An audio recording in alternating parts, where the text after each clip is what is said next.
কিশোরগঞ্জ জেলার সদরের গুরুদয়াল সরকারি কলেজ এবং আধুনিক সদর হাসপাতালে খুব কাছেই ঐতিহাসিক পাগলা মসজিদের অবস্থান। কিশোরগঞ্জ পৌর শহরের যে কোনো স্থান থেকে রিক্সা বা ইজি বাইকে পাগলা মসজিদে সহজেই যেতে পারবেন।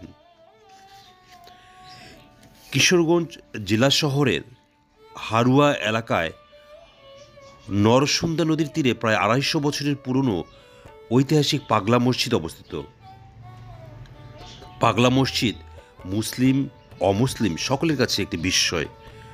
মূলত বিপুল পরিমাণে টাকা, বৈদেশিক মুদ্রা ও সোনারূপা দান হিসেবে পাওয়ার জন্য এই মসজিদ সর্বাধিক আলোচিত। প্রচলিত আছে পাগল বেশি এক আধ্যাত্মিক সাধক নরসুন্দা নদীর বুকে মাদুরে ভেসে মসজিদের স্থানে এসে অবস্থান নেন। ধীরে ধীরে তাকে ঘিরে ভক্তদের সমাগম হতে থাকে।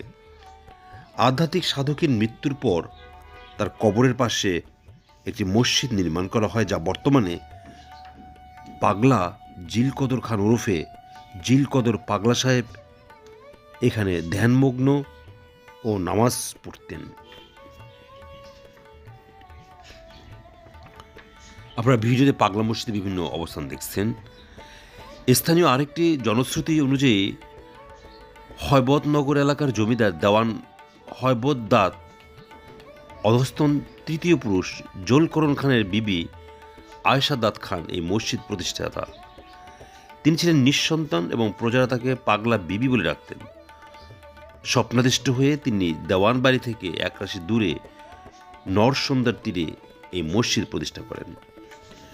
আধুনিক স্থাপত্যশৈলীতে নির্মিত এই পাগলা মসজিদের বর্তমান জমির পরিমাণ ৩ একর ৮৮ শতাংশ। যদিও প্রথম দিকে হয়বতনগর দেওয়ানবাড়ির ওয়াকফকৃত ১০ শতাংশ জমি কেবলমাত্র মসজিদের নামে অন্তর্ভুক্ত ছিল। ৩ তলা বিশিষ্ট পাগলা মসজিদের স্থানে ৩টি বড় গম্বুজ এবং ৫ তলা ভবনের সামনে একটি মিনার রয়েছে। প্রায় সহস্রাধিক মুসল্লির ধারণ ক্ষমতা সম্পন্ন এই মসজিদে নারীদের নামাজ আদায়ের জন্য পৃথক ব্যবস্থা রয়েছে।